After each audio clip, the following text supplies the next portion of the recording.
Assalamualaikum warahmatullahi wabarakatuh. Halo kawan-kawan programmer dimanapun berada di segala penjuru semesta. Jumpa lagi dengan saya Syugi di channel Fosalgo. Di video kali ini kita akan melanjutkan pembahasan kita di HackerRank. Kita sudah sampai pada tantangan ke-31. Kita buka dulu challenge-nya. Oke, di sini kita akan membahas soal tentang Java ArrayList. Kita buka soalnya. Kemudian kita lihat deskripsi soal. Mungkin ini tentang tentang ArrayList. Ada kalanya katanya, dia bilang akan lebih baik jika kita menggunakan array yang dinamis, yang ukurannya dinamis. Java ArrayList dapat melengkapi masalah ini, melengkapi fitur ini. Kemudian di sini kita diminta untuk menyelesaikan masalah menggunakan ArrayList. Kita diberikan sebuah n baris. Kemudian setiap barisnya akan berisi sebuah integer ya, 0 atau bilangan integer lainnya, bisa 0, bisa bilangan integer lainnya. Kemudian kita membutuhkan sebuah query untuk memanggil elemen-elemen yang sudah kita simpan berdasarkan lokasinya ya, lokasi baris ke Y, kemudian baris ke X, kolom ke Y. Kemudian contoh inputnya adalah format inputnya baris pertama memiliki sebuah bilangan integer n, jadi baris pertama adalah berisi sebuah bilangan integer n. Kemudian setiap baris berikutnya akan berisi sebuah bilangan integer D yang menyatakan banyaknya kolom. Kemudian D akan dipisahkan oleh bilangan integer. In the next line, di baris berikutnya akan ada sebanyak key queries ya, ada key queries. Kemudian setiap query akan terdiri dari dua bilangan X dan Y. Kemudian constraint formatnya n itu berada dari nilainya antara 1 sampai 2000. Kemudian D dari 0 sampai 50.000. Key-nya dari 1 sampai 1000, X-nya dari 1 sampai N. Kemudian setiap bilangan adalah bilangan integer ya. Jadi semua tipenya ini adalah bilangan integer. N, D, Q, dan X ini adalah bilangan integer semua. Kemudian total number of integer in n lines tidak akan melewati 10 pangkat 5. Kemudian output formatnya adalah setiap baris output format jadi dia menampilkan ini ya, elemen yang tersimpan pada posisi ini, X ke Y dan ke X. Elemen yang tersimpan pada posisi ke X dan Y, X, Y maksudnya ya. Kemudian jika tidak ada elemen pada posisi tersebut, maka akan tercetak kata ini error. Oke, kita lihat contohnya. Di sini ada inputnya 5 ya. Karena dia inputnya 5, maka nanti akan ada 5 baris berikutnya. Seperti ini. 1, 1, 2, 3, 4, 5. Oke.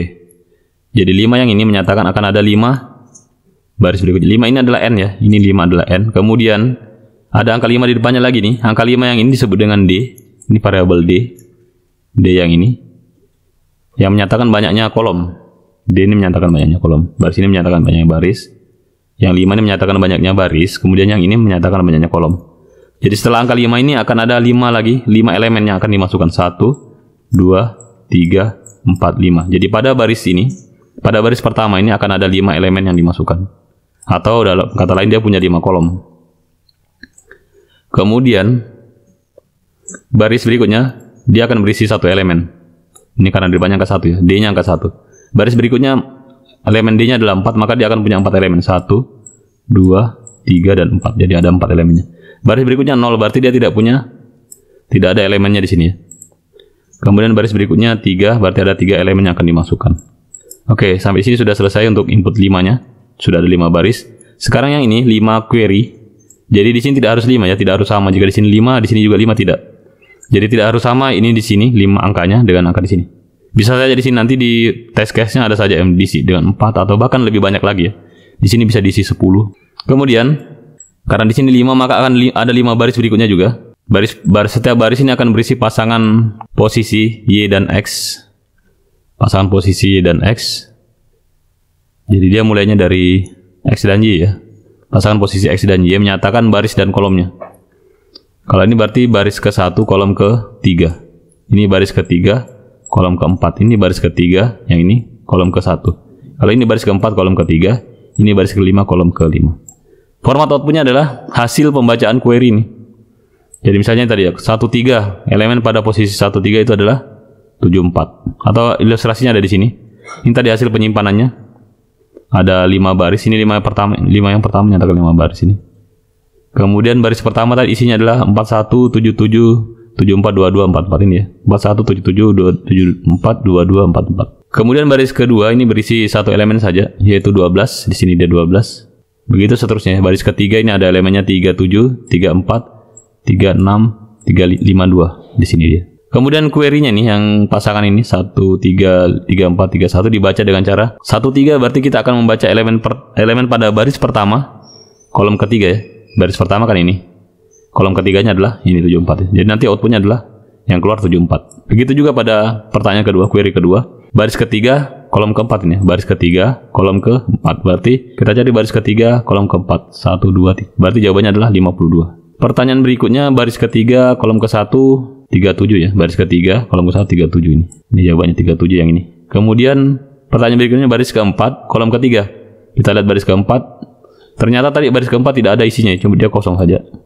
Baris keempat kolom ketiga tidak ada, berarti dia akan mengeluarkan output atau mencetak output error. Oke, seperti itu, cukup sederhana. Kemudian di sini kita diminta untuk mengerjakannya dengan array list.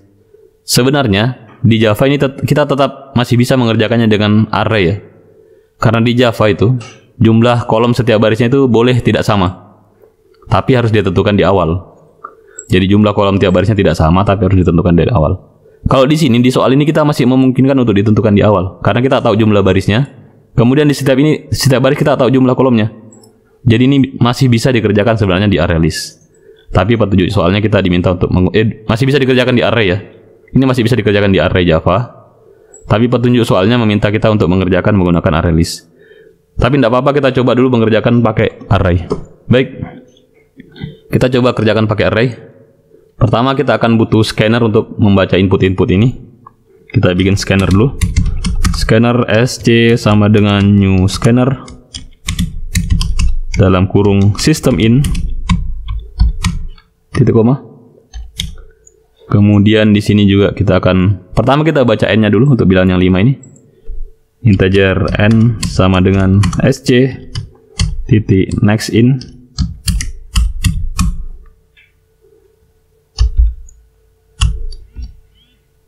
Kemudian di sini setelah membaca ini kita akan membaca bilangan d-nya ya.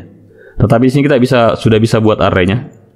Kita bisa buat array di Java itu seperti ini, integer 2 dimensi array-nya ya. Integer, misalnya kita beri nama data begitu. Nama array-nya data. Kemudian di sini new integer juga. Jadi cara buat array seperti ini. Biasanya kalau yang sering saya kerjakan biasanya saya buat seperti ini, new begini, new integer begini. Terus di sini harus saya isi dua-dua ya. Tapi karena kita belum tahu jumlah kolom tiap barisnya, kita cukup isi barisnya saja dulu.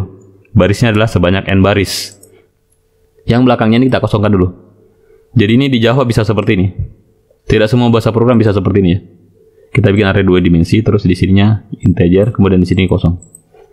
Oke, kemudian kita bisa gunakan for untuk membaca bilangan d-nya. Jadi setelah ada angka 5 ini kan ada sebanyak 5 baris berikutnya ya.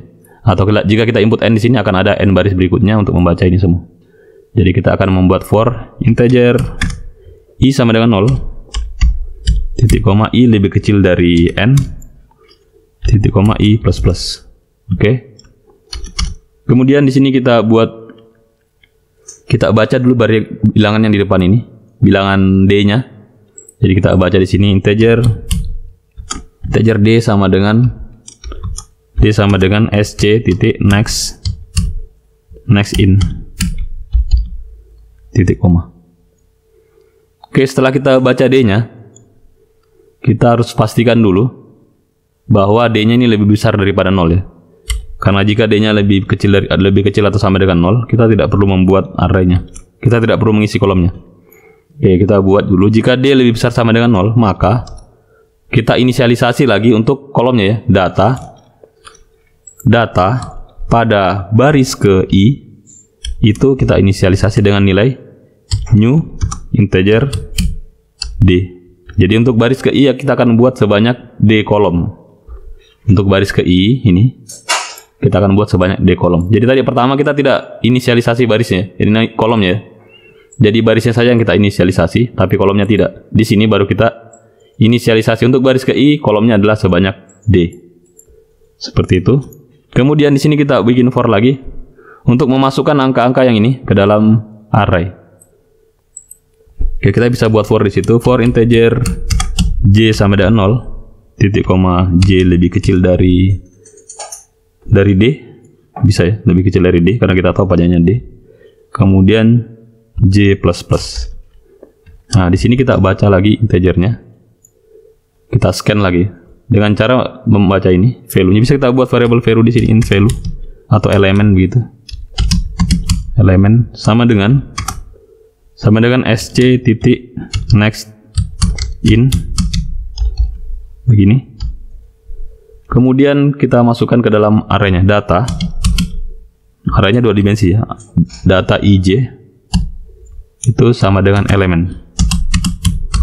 Oke. Kemudian else-nya, jika dia tidak lebih besar dari 0 d-nya, jika d-nya tidak lebih besar daripada 0, else-nya ini, saya klik di sini ya, untuk lihat balasannya. Oh, ini balasannya di sini. Saya buat else-nya di sini, berarti data ij, data i saya beri nilai dengan nilai 0. Artinya dia tidak ada array-nya. Data i sama dengan 0. Oke. Sampai di sini for di sini balasan dari for ini. Jadi proses input selesai. Saya kasih tanda di sini. End of input element. Jadi proses input elemen selesai. Kemudian di sini saya buat lagi for untuk membaca ini. Membaca query-nya ya. Kalau di sini tadi disebutkan key ya, key. Jadi kita membaca variable q-nya. Jadi kita bisa buat di sini variable integer q sama dengan sc next in. Copy saja ini. Q sama dengan sc next in. Kemudian sebanyak q baris berikutnya ini, sebanyak q baris berikutnya berisi pasangan x dan y. Jadi saya bikin for dulu sini.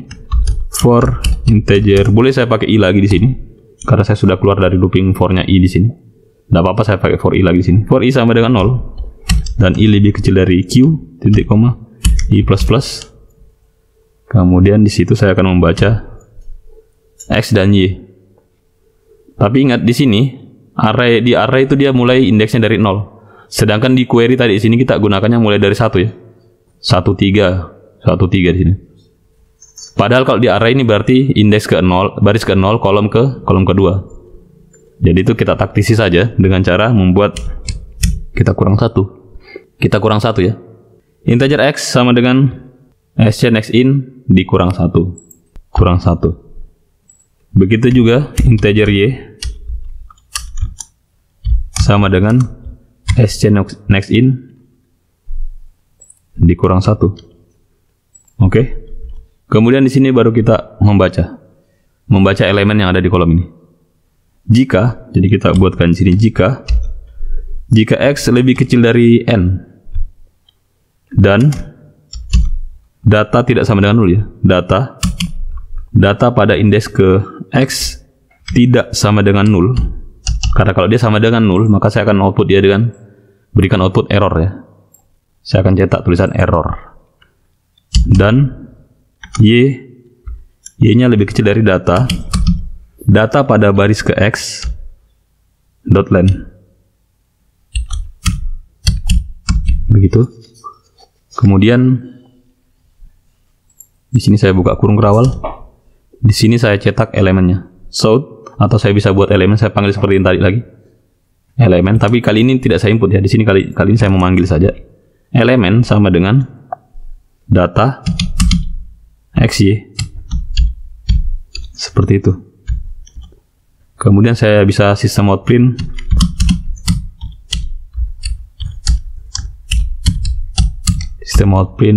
elemen.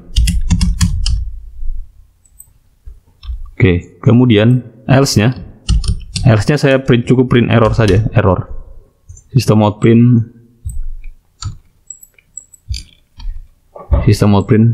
ini. Copy saja ini.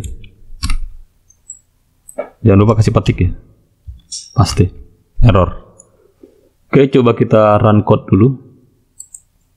Oke, ini berhasil. Test case kedua juga berhasil. Jadi inputnya tidak harus selalu sama ya. Tadi saya bilang ini ada 10 di sini. Di sini cuma 8, tapi query-nya ada 10. Jadi bisa saja berbeda. Coba kita submit dulu ya. Coba kita submit. Berhasil juga. Jadi cara ini sudah berhasil menjawab untuk tantangan ke-31. Coba saya scroll lagi pelan-pelan kodenya seperti ini.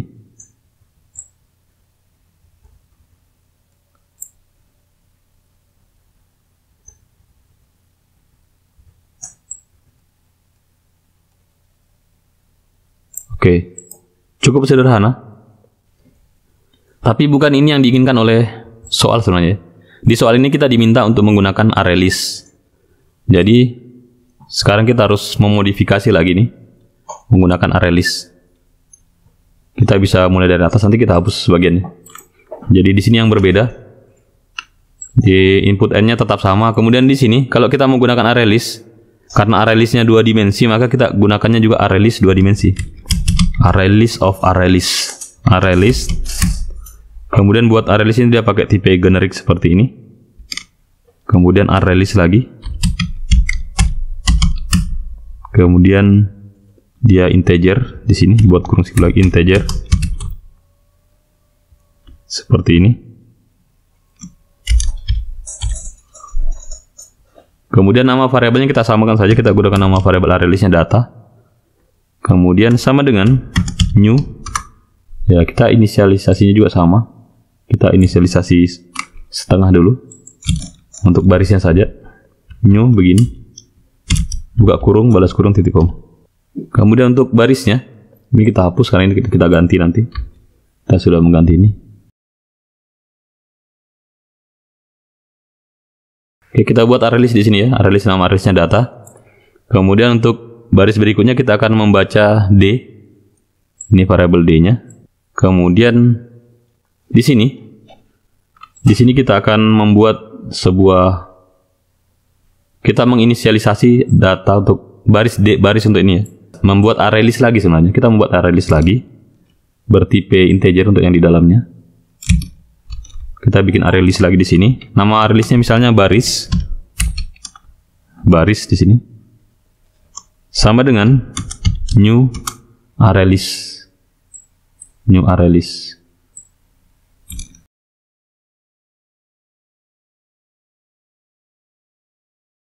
Untuk yang jarang menggunakan tipe generik, mungkin ini kelihatan rumit ya di Java. Ini namanya tipe generik dalam ini, yang pakai kurung siku ini. Jadi ini ada kelas dibuat di Java, yang inputnya bisa bermacam-macam, bisa integer, bisa string, bisa objek juga. Kemudian D adalah SCNXIN. Kemudian jika D lebih besar daripada 0, jika D lebih besar daripada 0, ini sama di sininya, cuman di sininya beda. Jika D lebih besar daripada 0, maka kita akan menambahkan elemen ini ke dalam baris. Jadi caranya adalah kita buat dulu sini baris titik add, kita add-nya elemen seperti ini, titik koma. Jadi kita menambahkan elemen-elemen ini ke dalam baris untuk membentuk sebuah baris ya. Kemudian kalau barisnya sudah jadi, ini tidak perlu pakai else lagi karena dia punya nilai default tadi ya. Barisnya adalah ada nilai defaultnya, bukan null lagi. Kemudian kita di sini tambahkan ini baris yang sudah kita buat ini, kita masukkan langsung ke dalam data. Jadi ini sesuatu yang simple di ArrayList. Kita cukup membuat seperti ini saja, data titik add. Jadi baris yang kita sudah buat kita masukkan ke dalam ArrayList seperti itu. Kemudian untuk menampilkannya sama di sini, saya pakai Q kemudian SCNX. Kemudian di sini agak berbeda. Di sini kita modifikasi. Jika data titik get x tidak sama dengan 0 dan data titik get x kemudian get y lagi. Tapi ini sisi yang bagian agak rumitnya di ArrayList, harus pakai get semuanya. Kalau di array tadi kan pakai kurung siku buka dan tutup langsung selesai ya. Dot size, dia bukan dot length tapi dot size. Jadi kalau kita mau panggil baris dan kolomnya pakai get x kemudian get y. Kemudian integer elemen data sama dengan data get x untuk barisnya. Kemudian kita get y lagi begini. Ini hapus kurung sikunya. data get data titik get x get y. Kemudian sistem overprint elemen. Coba kita run code dulu. Oh, ada errornya. Get x get size, data get x get size. Oke, ini errornya. Kita seperti salah kelebihan. Tidak perlu kolom ya. Banyaknya kolom pada baris x get size. Coba kita run code. Oke, dia berhasil dengan hasil yang sama. Kita coba submit dulu. Oke, berhasil. Saya perlihatkan lagi kodenya pelan-pelan dari atas. Kalau pakai array list seperti ini, kita buat array listnya. Array listnya di 2 dimensi ya. Array list of array list. Kemudian kita buat D-nya di sini. Setiap barisnya kita inisialisasi lagi barisnya. Dia berupa array list juga. Kemudian baris ini nanti akan kita masukkan ke dalam data.add baris. Tapi kita tambahkan dulu elemen-elemennya di sini di dalam for. Oke, kalau sudah ini kurang lebih sama. Cuman di sini yang berbedanya di sini ya. Jika integer x ini di sini yang data get x kemudian tidak sama dengan null. Di sini y data.getx.size untuk mengetahui panjangnya. Kalau sudah boleh disubmit. Ini sudah saya submit tadi. Oke, jawabannya sudah diterima. Kawan-kawan kalau mau lihat kode yang sudah pernah disubmit, jadi tadi saya sudah mensubmit sekitar 2 kali ya tadinya, 3 kali. Kita bisa lihat history submitnya di sini, submission. Ya ada 3 kali tadi, walaupun yang terakhir kode yang sama. Jadi kita bisa lihat kode yang pernah kita buat sebelumnya, apakah dia diterima atau tidak. Ya dari sini, ini kode yang. Jadi kita bisa pelajari kembali kalau dibutuhkan. Baik, saya kira untuk pembahasan Java Array List saya cukupkan sampai di sini dulu. Jika kawan-kawan ada pertanyaan dan saran boleh dituliskan di kolom komentar. Jangan lupa like, share, and subscribe jika video ini bermanfaat. Insya Allah kita jumpa lagi di video tutorial berikutnya. Mohon maaf atas segala kekurangan. Terima kasih. Wassalamualaikum warahmatullahi wabarakatuh.